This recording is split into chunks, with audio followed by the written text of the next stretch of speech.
Hey people, it's Mr. Gopal here, and today this is a very special lesson in earth science. For the most part, we're focused on global trends in the weather, in the way that the tectonic plates move, in the way that we study weathering and erosion, and so on and so forth.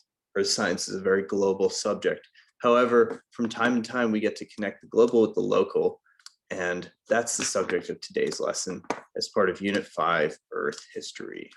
And so this lesson is part of the Earth History. It's day 11, and it's focused on comparing and contrasting the geologic makeup of the geologic periods and what we call the epochs of New York State. Okay, and so these epochs are these large time periods where very significant things happened to the composition of New York State.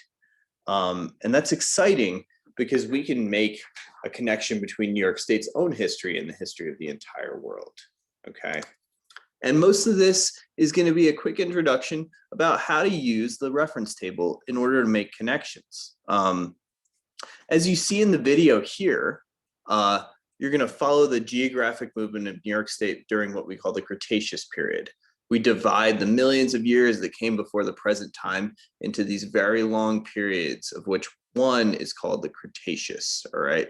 We want to know where New York State was when the Ice Age occurred, when the glaciers retreated, and when Long Island was formed, okay? And so they ask, how would you use resources such as the Earth Science Reference Table, pages 3, 8, and 9 to find the geological history of Long Island? So let's jump over here. All right, I happen to be on page 9, but first let's take a look at what we have in page 3.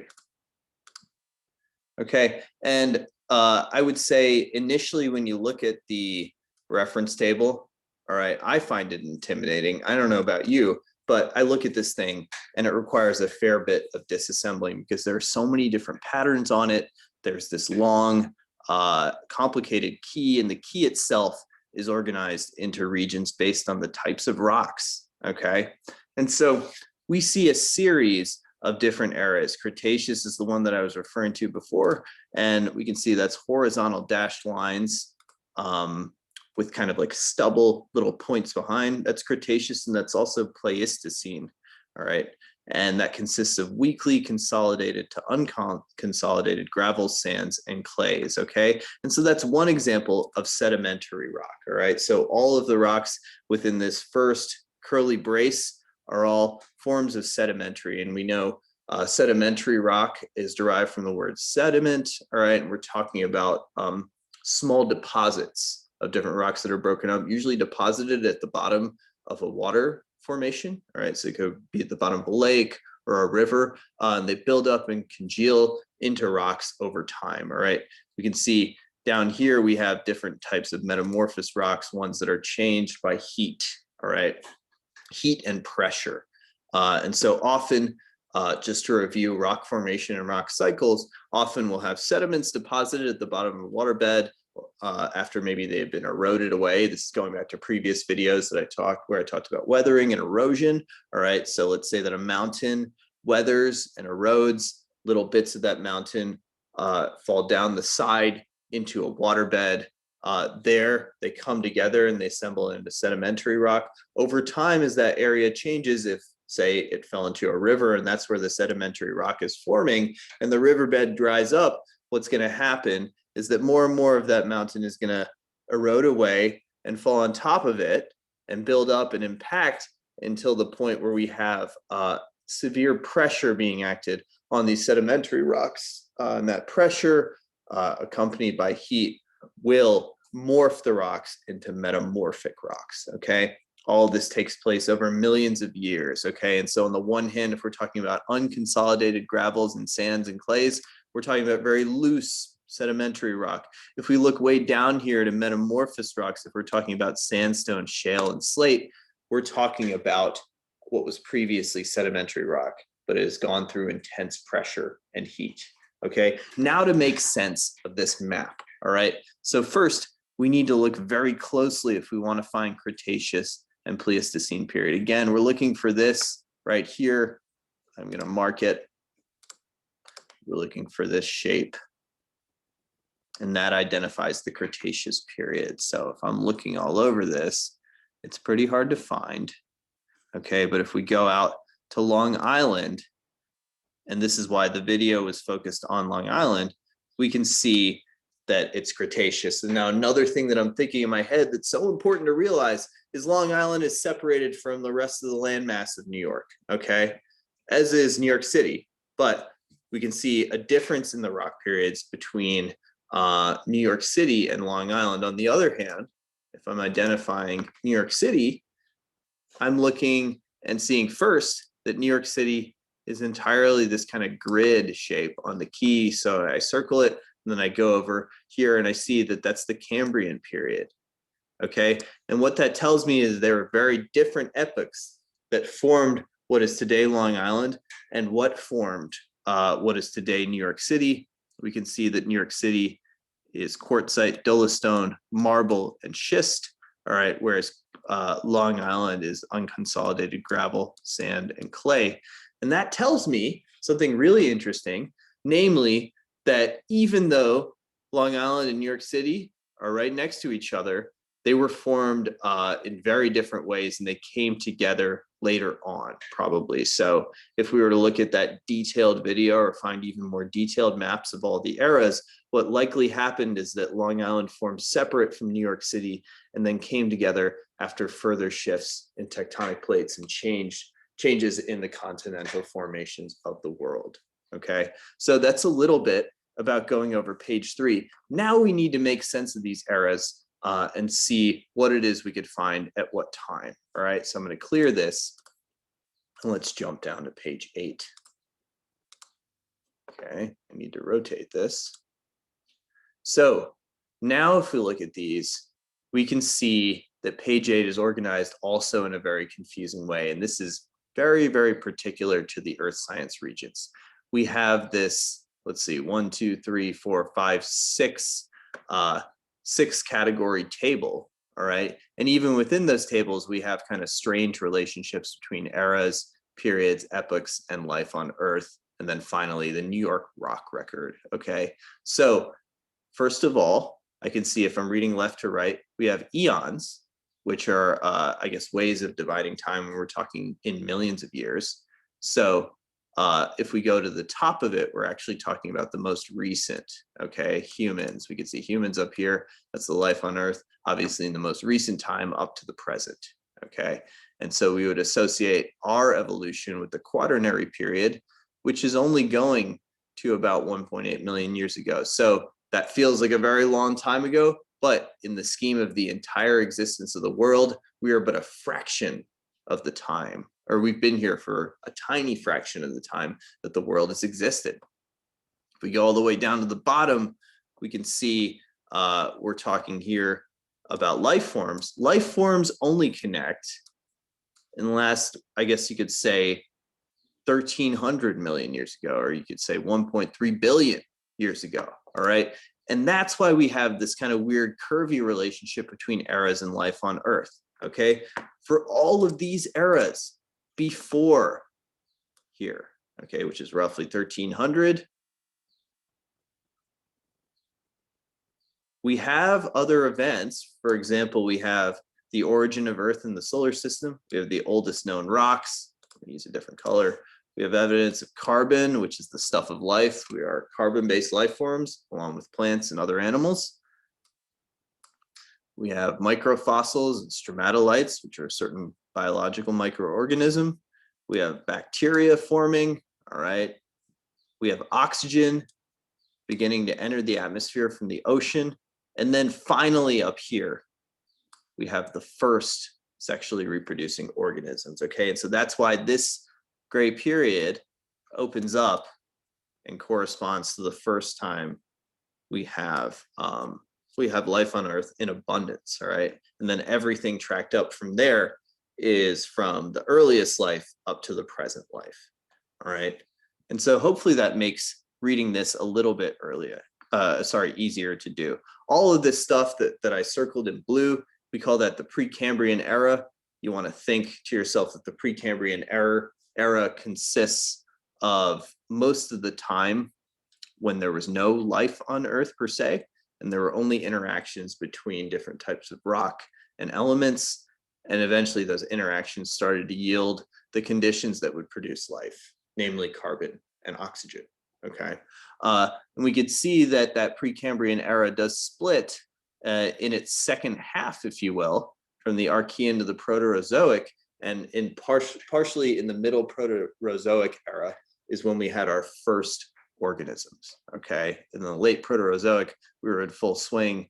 All right. We had fauna, we had marine organisms with soft bodies. We didn't have skeletons quite yet. Okay. Not until the early Cambrian era, but all that Precambrian stuff, that was all about rocks and elements combining and interacting and producing the conditions for life to follow. Okay, so the final thing that I want to examine on 8 before we go to 9 and then back to 3 is when we had dinosaurs, because it's very interesting for us just to learn how to practice using these tables in conjunction with each other to examine when dinosaurs actually existed. So if I'm looking at this column that's second from the right, life on Earth, I can see that in the Triassic period, that's when the first dinosaurs existed. And then into the Jurassic period, which you might know that word because it's associated with dinosaurs. Like Jurassic Park, the movie, is obviously a movie about recreating dinosaurs. It's science fiction, though.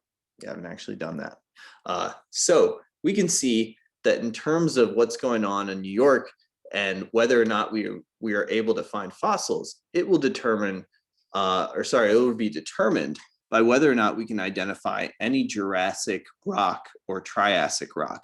Then we might have a shot at finding dinosaur fossils in New York, okay? And so that's how to use page 8.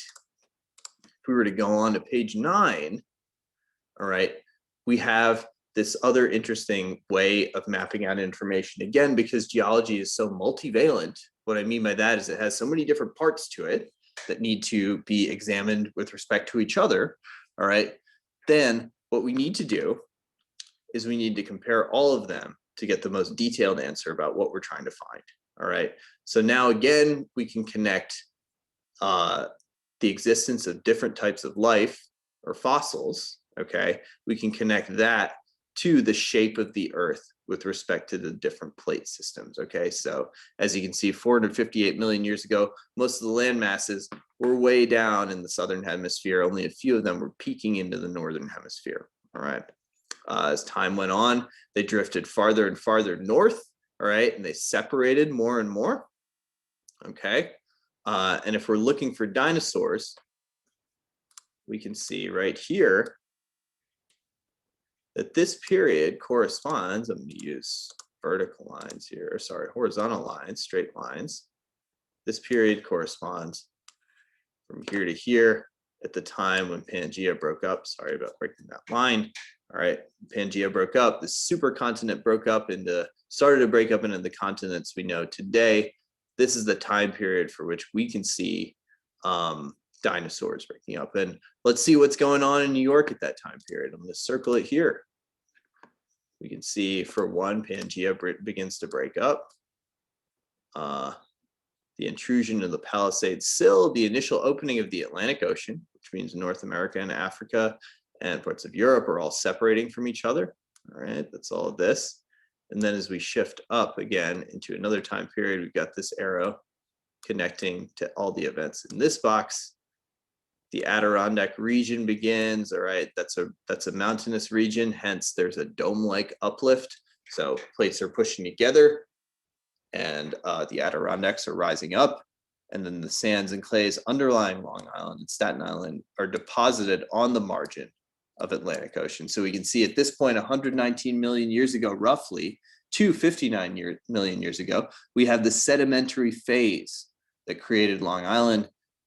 So we've got deposits, just like I was saying before, tiny deposits from erosion and weathering of rock formations are depositing in a water formation, namely the Atlantic Ocean. And over time, more and more are going to deposit until we have a landmass rising out of the sea. So you can see that looking at page 8 and 9, we're getting a lot more detail about what's going on page 3. Now back to page 3 with the understanding that what we're looking for are the Jurassic and Triassic period if we want to find dinosaur fossils in New York. All right, so we go back here. I need to rotate this. And so if we look at this again, I'm looking for those two periods, all right? And so here I can see late Triassic and early Jurassic period. I can see the Palisade Sill. We can talk more about that in a future video. Okay, we've got conglomerates, we've got red sandstone, we've got red shale, basalt, and diabase. These are, again, mostly sedimentary rocks. Okay, and what we're looking for are diagonal dashes on a clear background. Okay, that's what this particular box that I'm going to circle here shows us. And so I want to look for that and then maybe make an inference based on that where I'm going to find this stuff. All right, and we have to look very carefully as I scan from left to right.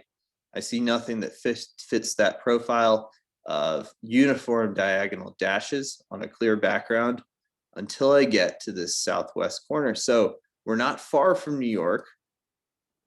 All right, we're on the New Jersey, or sorry, we're not far from New York City. We're on the New Jersey border, but tucked away in there, we've got a little chunk from the late Triassic and early Jurassic period.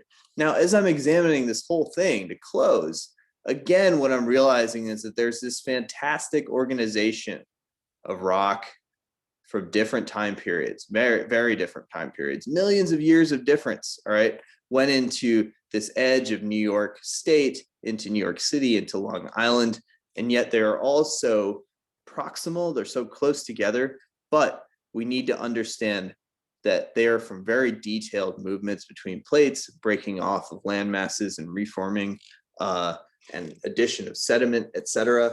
That's what made it. But if we were to find dinosaur fossils, what we could do in order to have the best chance of finding them in New York State would be to identify the periods for which the rocks belong to, okay? And then depending on the periods, we're gonna say, wait a minute, there's Triassic and early Jurassic rock in this area. Perhaps we might find the fossils of a dinosaur in New York State, okay? And this is part of the way that geologists work, and you're getting a taste of it by examining the reference table. So you can see there's tremendous power in the reference table if you know how to use it.